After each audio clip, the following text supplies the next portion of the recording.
kontrak ke yang menunggui bayi. Kemudian kita jangan lupa melakukan cuci tangan ya. Lalu bismillah itu seperti biasa menggunakan hand sanitizer ya. Oke, kemudian ada 4 poin yang harus kita perhatikan pada saat kita akan melakukan pemeriksaan fisik pada bayi. Yang pertama adalah lakukan pemeriksaan fisik ini di tempat yang nyaman dan juga hangat ya. Kemudian dilakukan secara berurutan dari ujung kepala sampai dengan ujung kaki. Jadi nggak boleh kalau misalnya Bu, saya tuh hafalnya hanya bagian dada, nggak boleh. Jadi harus dari ujung kepala sampai dengan ke ujung kaki. Kemudian lakukan secara cepat dan juga tepat. Kemudian bayi harus selalu dalam keadaan yang nyaman. Ya, itu 4 prinsipnya disebutkan. Nah, yang pertama kita melakukan pemeriksaan antropometri terlebih dahulu ya. Jadi kita menghitung dulu dari mulai lingkar kepala. Untuk lingkar kepala bayi normalnya adalah 33 cm sampai 35 cm ya. Oke, kita periksa dulu. Nah, seperti ini ya. Di tengah-tengah di antara alis ya, atau di tengah-tengah pelipis. Kemudian kita lanjut untuk melakukan pemeriksaan lingkar dada. Normalnya adalah 30,5 sampai dengan 33 cm. Ini ada di tengah-tengah juga. Di tengah-tengah daripada payudara bayi ya. Kemudian yang berikutnya adalah kita mengukur panjang bayi ya. Ini biasanya ditidurkan. Kemudian kita ukurnya itu dari yang paling ujung. Kemudian kita ukur menggunakan meter line sampai dengan ke ujung ibu jari dari bayi. Normalnya adalah 48 sampai dengan 53 cm ya. Yang berikutnya adalah kita lakukan pemeriksaan timbang berat badan. Ditimbang bayinya, untuk berat badan bayi itu normalnya adalah 2.500 sampai dengan 4.000 gram ya. Oke. Kemudian sudah kita dapatkan data antropometri, kemudian kita lanjut ke pemeriksaan tanda-tanda vital ya. Yang pertama adalah kita melakukan pemeriksaan suhu terlebih dahulu ya. Jadi suhunya kita ukur seperti biasa ya. Untuk pemeriksaan suhu kita simpan di ketiak, diukur selama 1 menit. Normalnya adalah 36,5 sampai dengan 37,5 ya. Kemudian kita melakukan pemeriksaan mengukur tekanan nadi. Kalau nadi pada bayi itu bukan di tangan, melainkan langsung di area apex atau jantung. Kita ukur selama 1 menit, normalnya adalah 120 sampai dengan 140 kali per menit ya. Kemudian setelah kita mendapatkan data nadi di jantung, kemudian kita lakukan pemeriksaan atau mengukur frekuensi nafas. Nah, pada bayi biasanya nafas yang paling dominan atau bisa kita lihat itu di abdomen. Normalnya adalah 30 sampai dengan 60 kali per menit ya.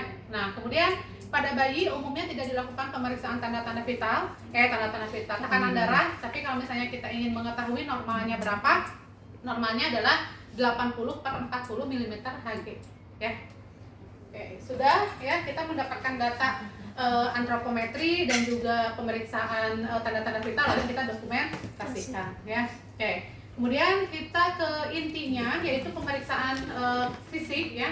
Nah, secara umum kita lihat dulu ya, kalau postur bayi yang normal itu seluruh ekstremitasnya, entah itu tangan dan kaki, dia fleksi, jadi menekuk seperti ini. Untuk tangan menekuk gini, kemudian untuk kaki pun dia menekuk ke dalam gitu ya. Itu untuk posturnya. Kalau yang posturnya flat, lurus, biasanya bayi prematur ya.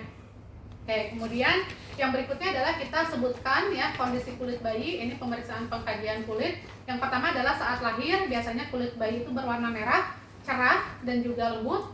Kemudian 2 sampai dengan 3 hari berubah warnanya menjadi pink, kering dan juga mengelupas ya. Kemudian pada bayi baru lahir ini ada ciri khasnya, atau terdapat banyak lanugo di bagian punggung bayi. Lanugo itu apa? Bulu-bulu halus yang ada di kulit bayi. Biasanya banyak di punggung dan juga di area wajah gitu ya. Kemudian pada bayi baru lahir yang khasnya itu biasanya di mata, kemudian ekstremitas atas tangan, kaki dan juga genitalianya biasanya dia udim gitu ya.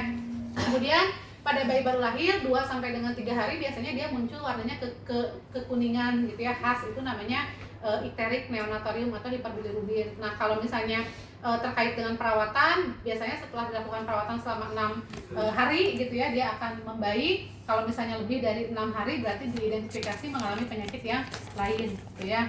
Nah, kemudian pada bayi baru lahir juga ada khasnya di area hidung dan juga area dagu, biasanya ada bintik-bintik putih ya yang menggumpal itu namanya milia gitu ya. Kalau misalnya di kulit bayi juga biasanya ada di pipi kiri dan kanan namanya miliaria, tapi dia bentuknya lebih ke arah benjolan, putih warnanya seperti biang keringat tapi teraba keras. Nah, tapi it's okay ya, karena dua tanda tadi dia akan menghilang seiring dengan berjalannya waktu gitu ya. Kemudian perhatikan juga di kulit bayi adanya perubahan warna hair liquid. Jadi warna hair liquid itu adalah perubahan warna yang memang tidak tentu gitu pada bayi gitu ya, kadang merah, putih ataupun kadang kuning gitu ya, warnanya seperti itu.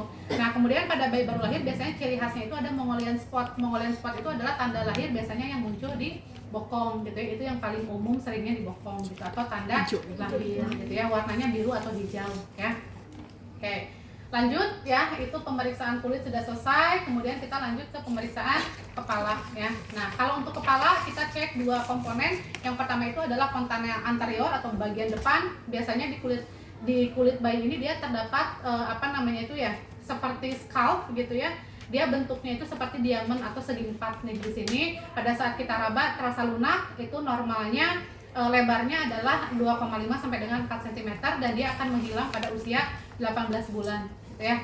Nah, kemudian di fontanel posterior ada yang bentuknya itu seperti segitiga atau triangular shape, sama ya, pada saat kita raba dia lunak, lebarnya 0,5 sampai dengan 1 cm. Dia akan menutup pada usia 2 sampai dengan 3 bulan gitu. Kalau tidak menutup, hati-hati, berarti ada gangguan, biasanya terdapat penumpukan cairan di kepala dan itu ciri khas pada pasien dengan hidrosefalus ya. Kemudian diperhatikan gitu ya, di kepala ini apakah ada tanda-tanda seperti adanya perdarahan di area kepala gitu ya, atau udim gitu, atau pembengkakan di area kepala atau pembesaran, karena itu merupakan abnormalitas dari kepala gitu ya. Oke. Kemudian kepala sudah selesai, kita lanjut ke area mata ya.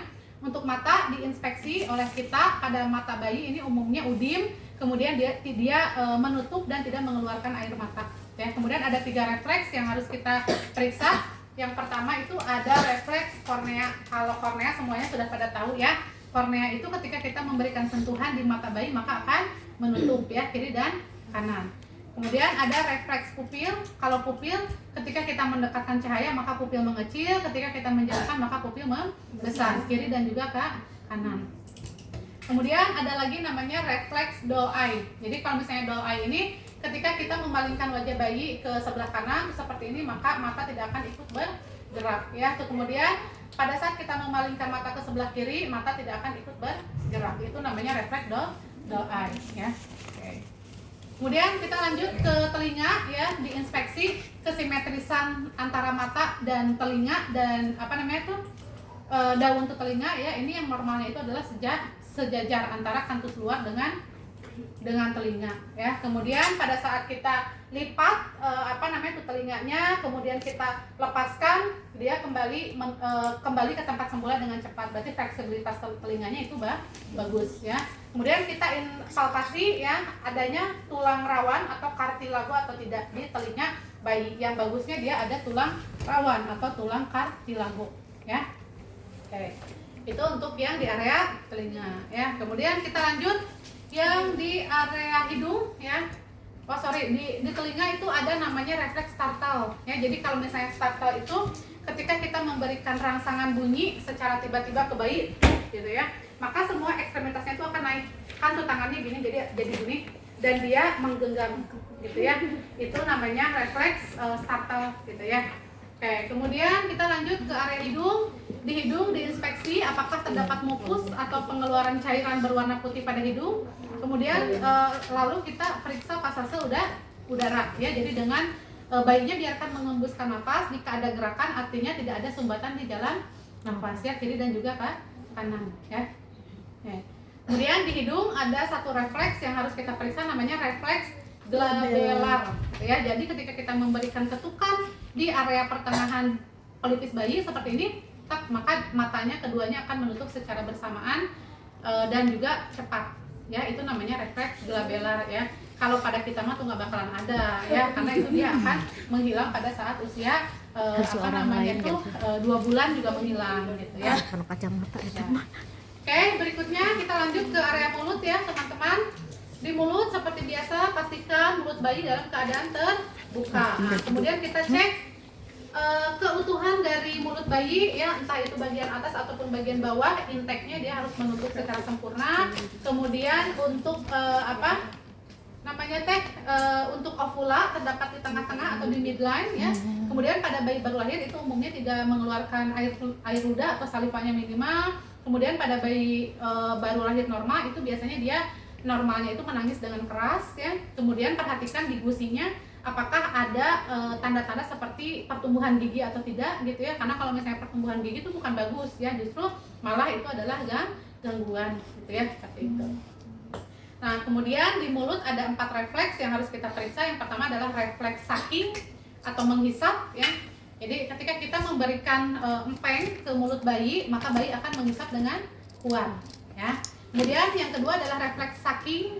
Jadi ketika kita memberikan stimulus nih ke pipi bayi itu seperti ini, maka dia akan mengikuti stimulus yang kita berikan. Kan bayi suka ada yang kayak gitu ya, kalau misalnya kita megang pipinya suka langsung ikut. Nah, itu namanya refleks rooting ya. Nah, kemudian ada lagi GAG refleks ya. Kalau untuk GAG refleks itu adalah refleks muntah. Jadi ketika kita menekan bagian lidah paling ujung ya, maka bayi akan berespon muntah gitu ya. Yang terakhir adalah extraction reflex ya. Ketika kita menyentuh lidah bagian luar bayi itu seperti ini, itu disentuh, maka si lidahnya itu akan menjulur keluar. Nah, tapi ini harus betul-betul diperhatikan. Kalau pada saat usia 4 sampai dengan 8 bulan bayi masih mempunyai kebiasaan seperti itu, hati-hati bayi Down syndrome gitu ya. Jadi harus dilihat betul-betul sampai dengan usianya 8 bulan ya. Oke, kemudian kita lanjut ke bagian leher. Nah, leher bayi umumnya pendek ya, kemudian dipenuhi skin fold ya. Skin fold itu adalah lemak yang ada di kulit bayi. Itu jangan diapa-apain, jangan digesek-gesek ya, karena itu justru akan menimbulkan perlukaan gitu ya. Jadi lebih baik didiamkan saja karena lama-kelamaan akan menghilang gitu ya. Kemudian untuk refleks ini ada 2 yang harus kita periksa. Yang pertama adalah tonic neck reflex ya. Jadi kalau tonic neck reflex itu, nah itu seperti ini, ketika kita memalingkan wajah bayi ke kiri, nah itu seperti ini, maka ekstremitas kanan akan ikut ke kiri. Nah, kemudian ketika kita memalingkan wajah bayi ke sebelah kanan, maka ekstremitas kiri akan ikut ke kanan. Tuh ya. Nah, kemudian ada satu lagi namanya neck writing reflex. Kalau neck writing reflex ini ketika kita mengangkat badan bayi seperti ini, maka kepalanya akan berusaha untuk mengangkat gitu ya. Nah. Oke, kemudian kita lanjut ya. Nah, cepat ya. Jadi harus hafal di luar kepala ya. Oke. Kemudian untuk dada, nah ini dada seperti biasa kita inspeksi ya dari arah manapun lah senyamannya kalian. Rasio antara anterior dan posterior itu 1:1 ya. Jadi di anterior dia tidak ada keabnormalan seperti pigeon chest, funnel chest dan juga barrel chest. Di ekstremitas di posterior dia tidak ada kelainan seperti scoliosis, lordosis dan juga kyphosis. Jadi si tulang belakangnya itu kita sentuh sedikit, diperiksa keutuhan dari tulang belakangnya ya. Oke. Kemudian pada dada bayi biasanya di tengah-tengah ini terdapat sedikit retraksi atau pernapasan ke dalam ya. Itu jangan heran karena memang bayi kan usaha napasnya memang lebih besar dibandingkan kita. Kemudian di puting susunya biasanya keluaran cairan gitu ya. Itu masih dikatakan normal. Kemudian kita lakukan pemeriksaan auskultasi dada ya. Kita periksa auskultasi dada dari mulai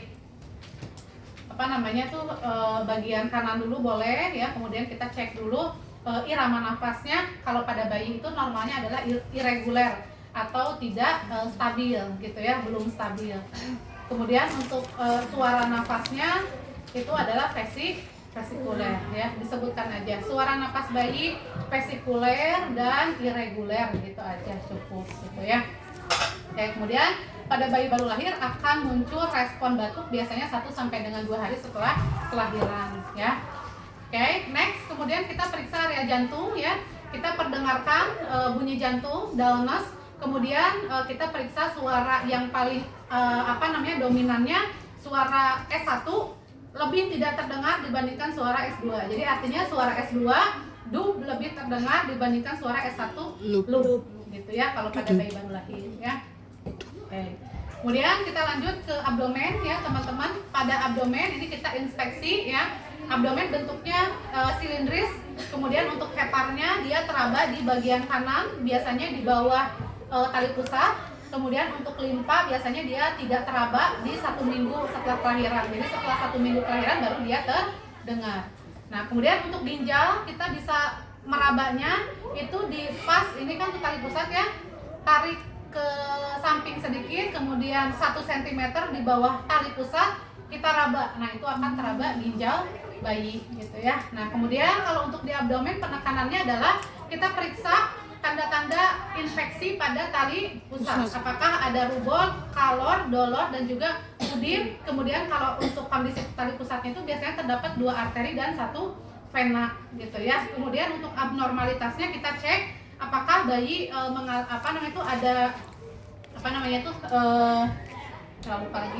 umbilika bayi mengalami hernia umbilikalis atau tidak, atau bahasa awamnya itu dosol gitu ya. Nah, kita kaji sampai di situ.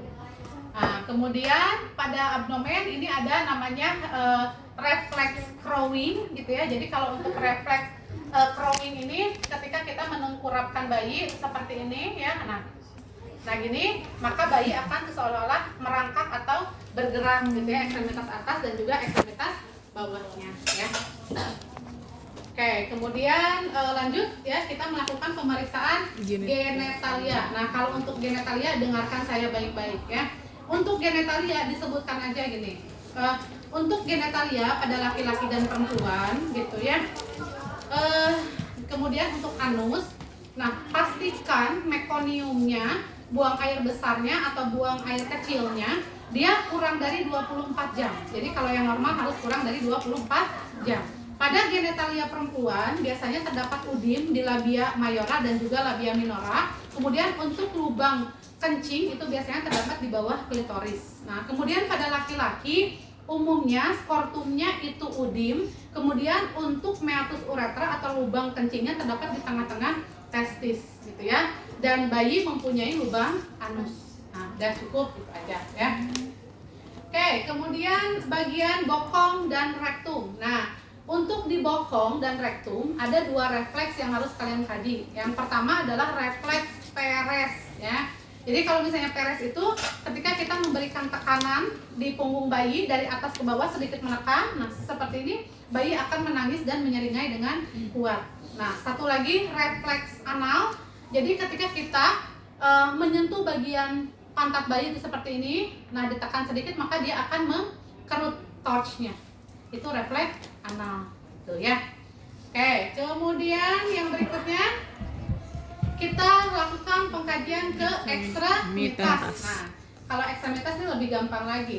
Nah, kita cek jumlah dari jari jemarinya ya, keutuhannya atas dan juga bawah, kemudian ROM-nya. Bayi baru lahir itu yang normal dia bergerak ke segala arah, kemudian untuk kukunya berwarna merah muda atas dan juga bawah. Kemudian pada saat kita inspeksi bagian atas dan juga bawahnya dia kekuatan ototnya kuat gitu ya, dan juga simetris antara atas dan juga bawah ya. Oke. Kemudian untuk refleks di ekstremitas atas dan juga bawah, di atas ada namanya Grabs reflex gitu ya. Jadi ketika kita menggenggamkan tangan kita ke tangan bayi, biasanya bayi menggenggam dengan kuat ya, kiri dan juga ke kanan. Nah, kemudian ada lagi ekstremitas bawah ya. Kita cek refleks Babinski-nya. Jadi ketika kita memberikan sentuhan di kaki bayi dari bawah ke atas, maka jari jemarinya akan hiperfleksi ya, dua-duanya, kiri dan juga ke kanan. Sama ya seperti pasien dewasa huruf L. Nah, maka dia akan hiperfleksi gitu ya. Oke. Kemudian yang berikutnya adalah ankle clonus reflex ya. Kalau ankle clonus reflex itu ketika kita mengangkat kaki bayi ke atas seperti ini, kemudian langsung kita lepaskan, maka kakinya tidak akan ikut kakinya akan tetap menekuk gitu ya. Jadi akan tetap fleksi gitu ya. Oke. Kemudian ada lagi dance reflex atau step reflex ya. Ketika kita mengangkat badan bayi, kemudian kita memposisikan bayi itu seperti ini, maka kakinya akan seolah-olah bergerak atau menari ya. Oke. Kemudian untuk moro reflex itu hampir sama dengan startle ya, tadi refleks kejut. Jadi si ekstremitasnya itu dia akan naik ke atas ya. Kemudian yang terakhir adalah refleks galan atau trunk incurvation. Jadi kalau trunk incurvation ini ketika kita memberikan sentuhan di pinggang bayi bagian kanan, maka pinggulnya akan bergerak atau bergoyang ke area kanan. Kalau misalnya kita sentuh bagian kiri, pinggulnya akan bergerak ke area kiri, gitu ya. Jadi getek ya menakannya ya bayi itu ya, geli gitu ya. Oke. Kemudian yang terakhir adalah pemeriksaan Sayen. Jadi kalau Sayen itu adalah pemeriksaan untuk mengukur tingkat prematuritas pada bayi baru lahir ya. Yang pertama adalah scrap Sayen. Jadi ketika tangan bayi ditempelkan ke pundak seperti ini ya, semakin dekat maka matur, tapi kalau misalnya semakin jauh misalnya di sini maka dia prematur. Nah, kemudian satu lagi tanda krisis sign, kita cek telapak kaki dan juga telapak tangannya, guratan yang ada di tangan dan kaki. Jika lebih dari satu normal, jika satu atau tidak ada sama sekali, hati-hati bayi prematur atau bayi mengalami Down syndrome ya. Langsung ngecek semuanya berapa, ini saya guratannya ya, gitu ya. Ini. Ya baik, itu saja teman-temanku yang tercinta dan tersayang.